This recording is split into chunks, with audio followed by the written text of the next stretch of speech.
Así amaneció Madrid hoy.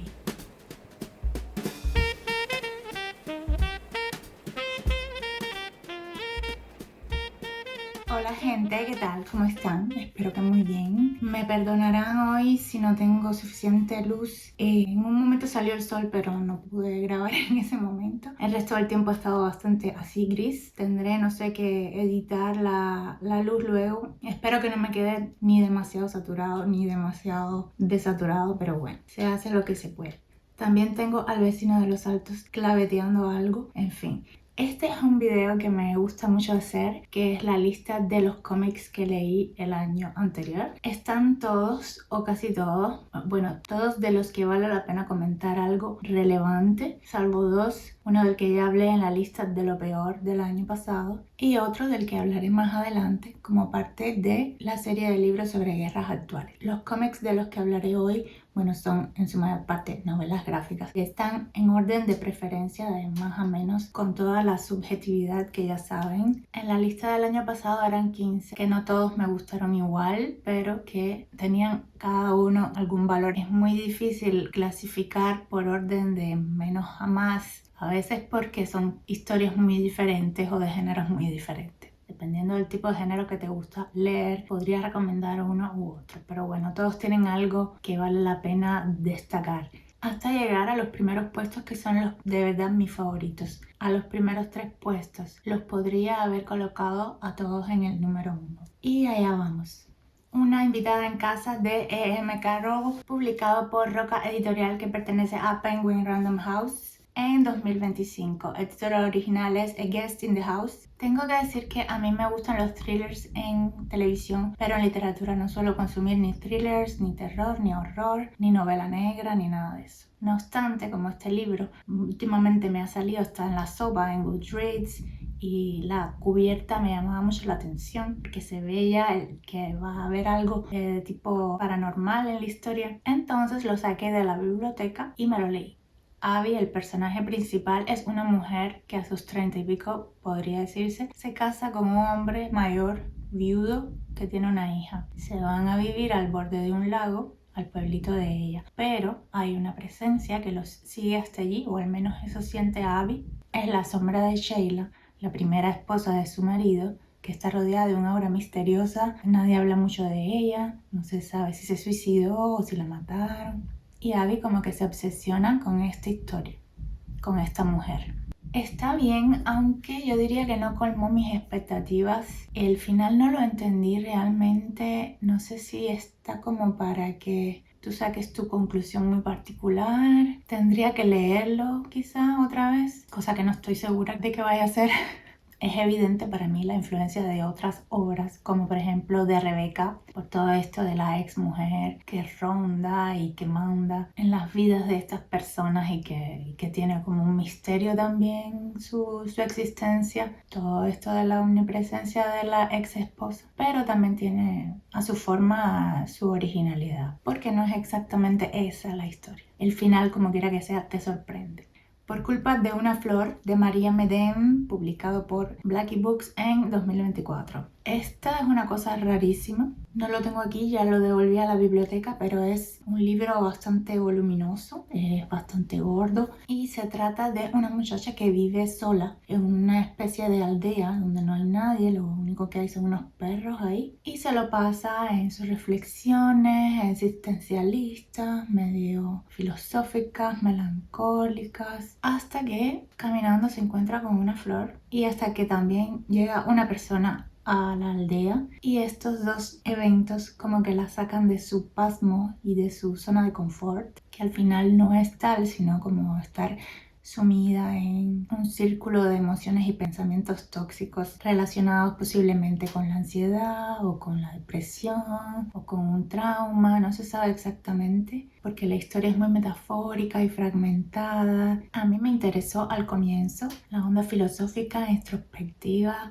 Véase por ejemplo la página en la que ella dice: hace unos años mi temor era otro, mi temor era vivir como estoy viviendo.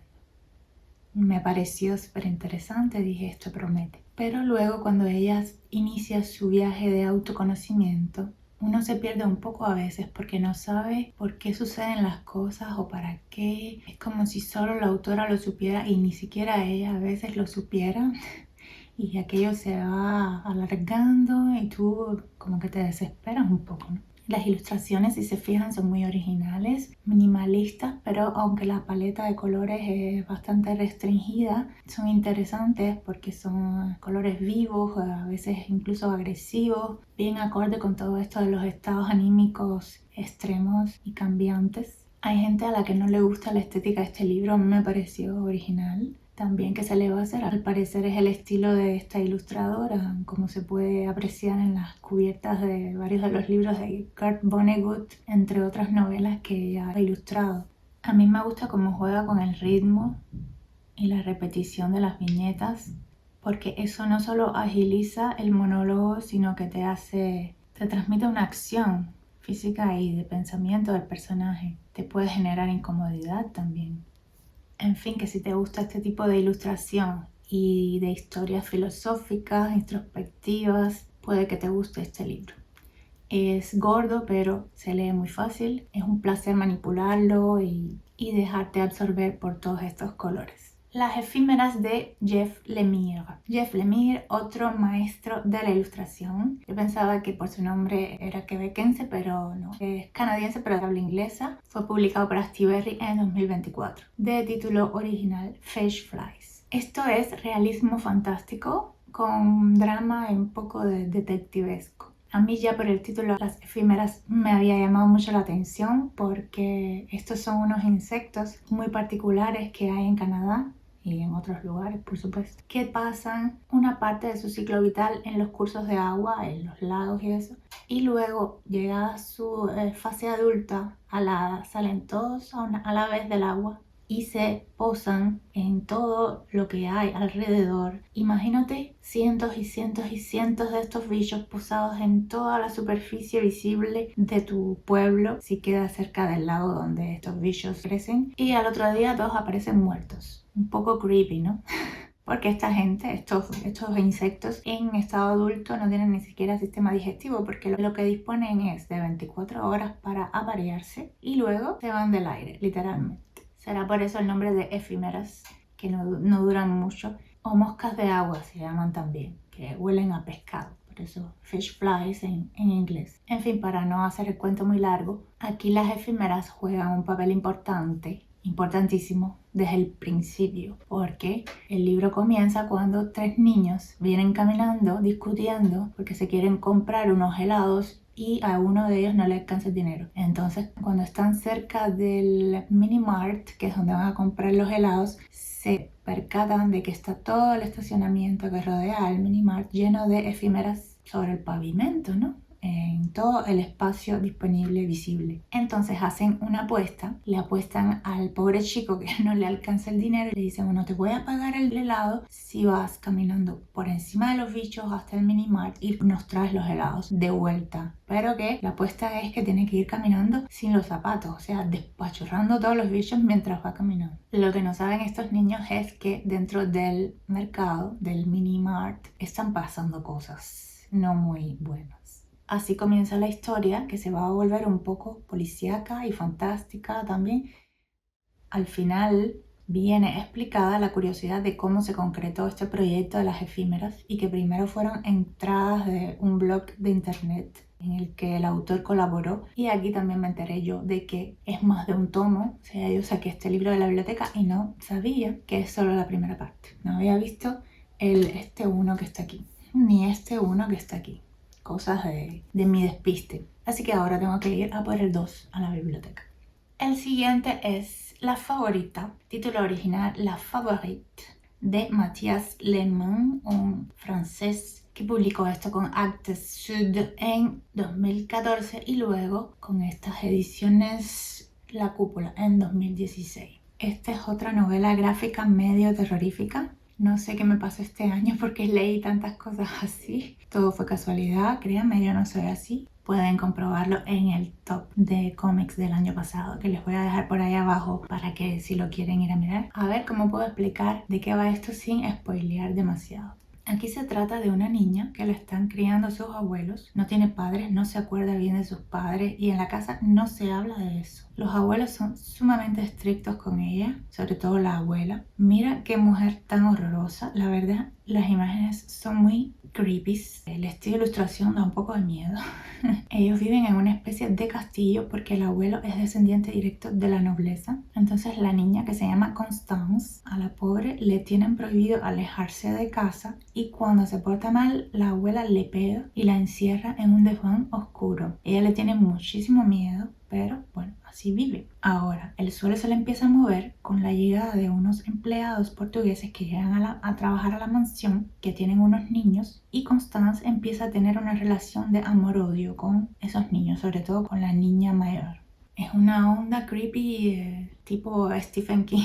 Pero el final no lo ves venir, la verdad. Está muy bien logrado este cómic, tanto la historia como la ilustración, el ambiente. Yo te lo recomiendo si eres de este tipo de lector aficionado a este tipo de historias medio terroríficas. El siguiente es Lo que más me gusta son los monstruos, tomo 2. En el top de mis cómics favoritos del año pasado, Lo que más me gusta son los monstruos, tomo 1, estuvo entre los 5 primeros, 3 primeros. Bueno, estuvo entre mis favoritos porque me gustó mucho, pero no fue lo mismo con Lo que más me gusta son los monstruos segunda parte. Si no saben de qué trata, el personaje principal aquí es Karen, que es una niña que cuando se entera de que han asesinado a su vecina Anka, ella empieza a investigar.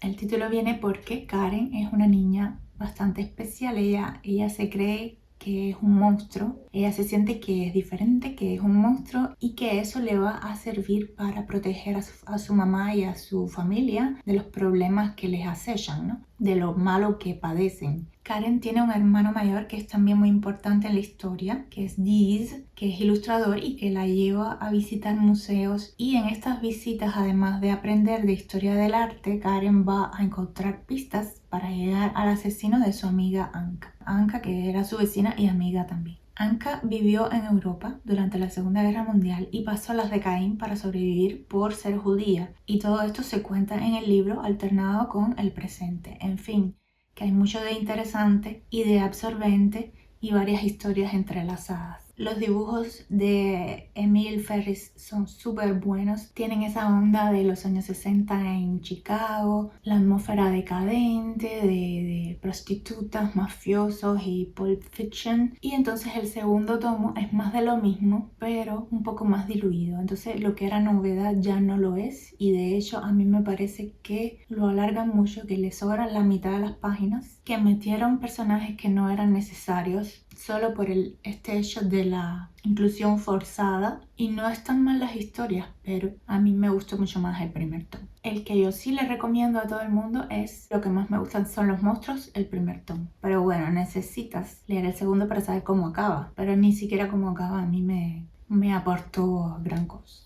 El siguiente es El diario de un migrante, que bueno, no es una graphic novel ni es un cómic, pero es un álbum ilustrado que, aunque se supone que es para niños, yo no lo veo para niños, yo lo veo más para adultos, y por eso está aquí, porque realmente no tenía una lista donde meterlo y me gustó y me parece interesante y quiero hablar de él. Está en portugués, pero yo no sé portugués y lo leí y no es difícil porque no tiene mucho texto. Lo compré en Porto el año pasado. Yo quería comprar algo de literatura local que fuera ilustrado y en una librería local, y bueno, me encontré con estaba lleno de polvo.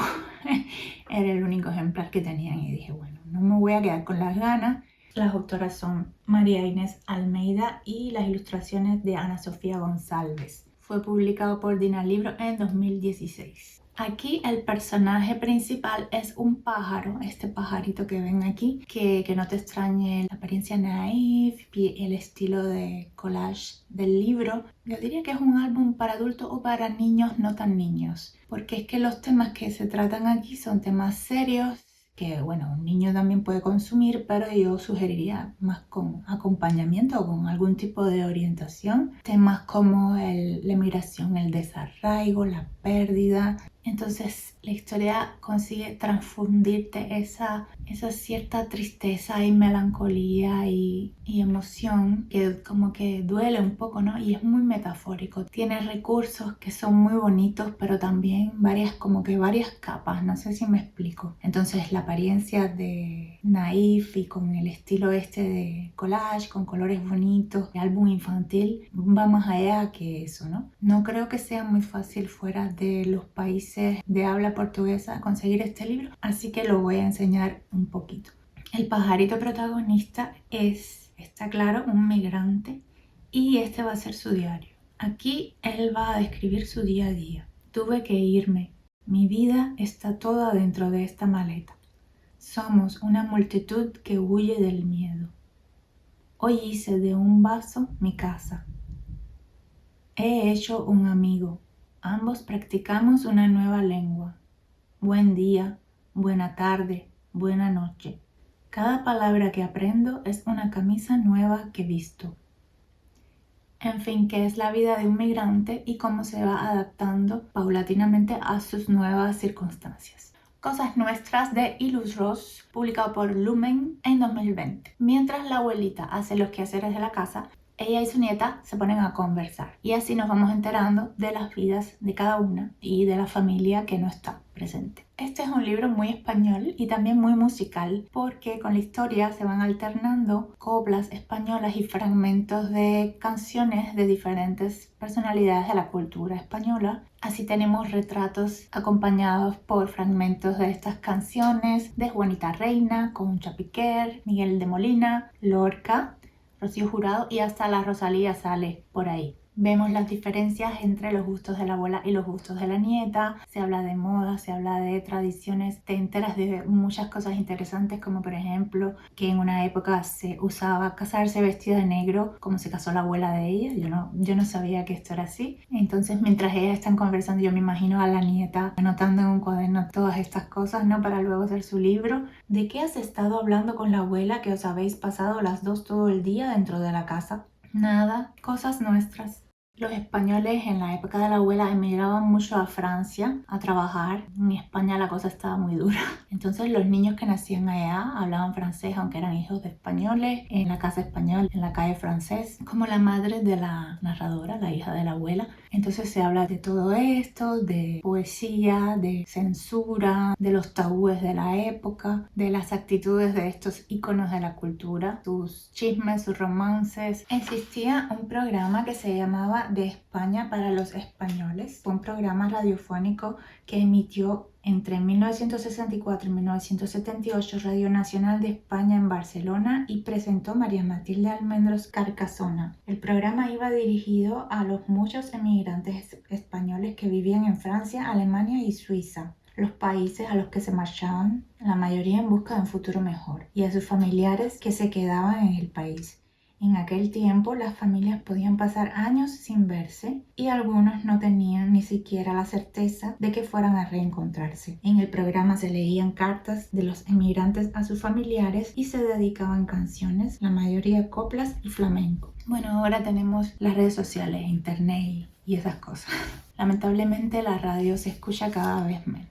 Me gustaron mucho las ilustraciones, esa paleta restringida de rojos y de verdes y de negro que combina paisaje con objetos típicos o con fachadas típicas. O aquí la abuela pasando la escoba mientras la nieta navega en su celular por Instagram. Qué escena más típica de cualquier hogar de la actualidad, ¿no? En fin, que me cuadró este cómic y que lo recomendaría sobre todo para las nuevas generaciones de españoles para que se enteren de muchas cosas del pasado y puedan comparar como las dos visiones generacionales, ¿no? Se van a enterar de más de una cosilla de lo más interesante, como le pasó a esta nieta, que supongo que es Ilus Ros la autora del cómic, porque tengo entendido que es autobiográfico también. Y ahora entramos en los tres primeros lugares, que como ya dije, los tres me gustaron mucho y a los tres los pondría en el puesto número 1. Crónicas de La Habana de Mauricio Vicent, ilustrado por Juan Padrón. De Astiberri 2016, cualquier cosa ilustrada por Juan Padrón, yo creo que vale la pena. En Cuba él es un mito, un genio de la lámpara, un dios de la ilustración y de la animación. Los niños de mi generación crecimos viendo los muñequitos del Pío Valdés y la película de vampiros en La Habana. También colaboró con Kino, el de Mafalda, sí. Sin embargo, yo lo pensé mucho antes de comprarme este libro porque el tal Mauricio Vicent no goza de la misma aceptación entre todos los cubanos que tiene la unanimidad de Juan Padrón. Este español fue corresponsal para El País, para el periódico El País en Cuba durante más de 3 décadas y tenía fama de estar un poco a la conveniencia del régimen y de lavarle un poco la cara todo el tiempo. Yo, como nunca he leído El País, no tenía noticia de que este hombre existía tampoco, pero él y Juan Padrón resulta que eran muy amigos. En fin, que tenía mi miedito, pero no. El cómic me gustó mucho, me hizo reír cantidad y reconoces varias de las situaciones que se describen acá. Sucede en mi ciudad de origen. No sé hasta qué punto es autobiográfico. Aquí, como ven, en la cubierta sale una guagua, como le decimos los cubanos al bus, y el español tratando de subirse. Él está como de espectador muchas veces en todas las situaciones. Entonces no sé hasta dónde las historias tienen personajes reales. Sé que muchos personajes son reales, está claro, y que hay mucho de biográfico, pero también debe haber mucho de ficción, me imagino. Yo disfruté mucho del relato. Mauricio, que es español, parece un poco obstinado, saturado de la movida madrileña, dice él, y un día ve por la televisión a Fidel Castro diciendo todo eso de que si somos los mejores, no sé qué, y entonces decide ir para Cuba. Pero desde el aeropuerto ya le empiezan a pasar cosas absurdas. El cómo la aduanera lo mira de arriba abajo, el cómo sacaban las maletas, que era un caos. Noten el cliché del tabaco en la boca que le ponen siempre a los cubanos. Y así va el libro, lleno de humor de principio a fin. Las aventuras de un español en La Habana de los 80. Una época en que no había tanto turismo por allá. Él, sin embargo, decide quedarse a estudiar, dice aquí. ¿Y dónde le tocó vivir? Pues en la beca de Dos y Malecón, que yo conozco bien, porque es donde también le tocaba a la gente de mi facultad de la universidad. Hay muchas anécdotas y lo que me gusta es que puedo reconocer lugares y eventos porque esto sucede, como ya dije, en mi ciudad de origen. Aunque en los años 80 yo era una niña, aprendí cosas que no sabía. Hay inclusive su poquito de crítica. Está la óptica de varios de los arquetipos cubanos y extranjeros de la época sobre diferentes temas. El jineterismo, la diferencia de clases, el cubano de Cuba y el cubano de Miami, las tiendas donde solo podían comprar extranjeros, las carencias. Mira, hay hasta una fotocopia del cupón de Juan Padrón que se utilizaba para comprar la ropa, los juguetes y eso. Cada miembro de la familia tenía uno diferente, uno igual pero con un diferente color, y este al parecer es de la hija de Juan Padrón. En fin, que a mí, además de hacerme reír, para mí este cómic tiene un valor sentimental también. No obstante, yo sigo prefiriendo Mi vida en Cuba, no la mía, sino la de Juan Padrón. El cómic escrito e ilustrado completamente por el maestro Juan Padrón. Que este lo compré primero, lo leí hace como 3 o 4 años. Pero los dos valen la pena. En el segundo puesto está Dulces Tinieblas, que ya me han oído hablar de él en varias ocasiones, de Velma y Querascoet, publicado por Norma Editorial de 2024. Hay varias ediciones de este libro, con inclusive más de un título. Se ha publicado también, tengo entendido, como Preciosa Oscuridad. Ay, ahora no me acuerdo.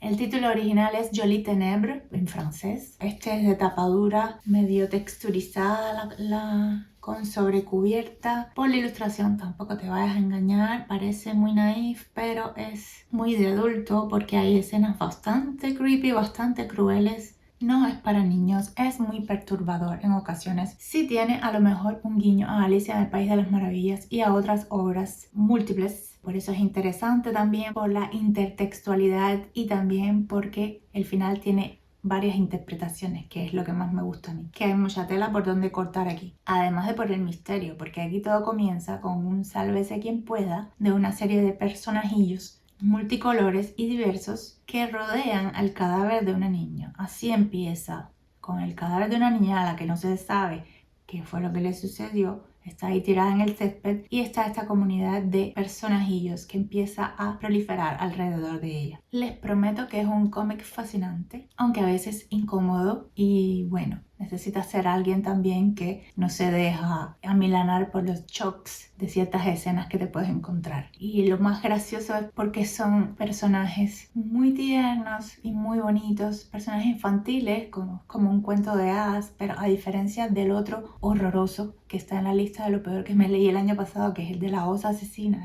La historia aquí sí vale la pena, que puede haber partido de una idea muy sencilla, pero se fue complicando y se fue complicando y todos los personajes son muy diferentes y tienen una historia diferente y un final diferente, y entonces a mí la verdad me encantó. Y por último tenemos al ganador, que es El cuerpo de Cristo de Bea Lema, artista porque no solo es historietista, ya que como pueden ver una buena parte de las ilustraciones de esta novela gráfica no es dibujada, sino están cosidas, y si se fijan en la cubierta del libro, por un lado está lo que sería la parte exterior de la costura y del otro lado como se ve en la parte de adentro. Otro fabuloso título de Asti Berry, que ganó el Premio Nacional del Cómic en 2024 y también el Premio del Público en el Festival de Angoulême. Es interesante que en francés el título es De mots à dire, que de oídas podría traducirse como palabras que decir o como males difíciles de decir, porque de oídas la palabra mu puede querer decir dolores o puede querer decir palabras, entonces hacen este juego de palabras. Pero bueno, en español se llama El cuerpo de Cristo. Aquí se trata el tema de la salud mental desde los ojos de una niña, cuando a su madre se le desencadena un trastorno en el que ella ve alucinaciones. Sí, son alucinaciones que ella tiene con demonios y otros comportamientos que la familia no sabe bien cómo gestionar, porque en esta época el diagnóstico de este tipo de trastornos mentales era inclusive más difícil que ahora. Y el tratamiento, por supuesto. Un cómic con una buena historia, bonitas ilustraciones, semi-autobiográfico, artístico, multipremiado, una joya, muy recomendado. Si no me he extendido demasiado en estos dos últimos es porque ya les dediqué todo un video cuando acababa de leerlos y estaba eufórica hace unos meses, que pueden consultar y que les voy a dejar enlazados por acá abajo si les interesa escucharme hablar con más profundidad de ellos.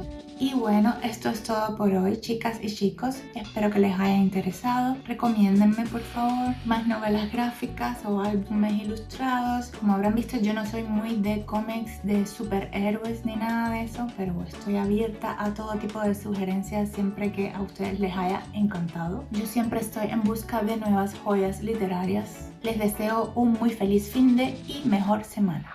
Un beso.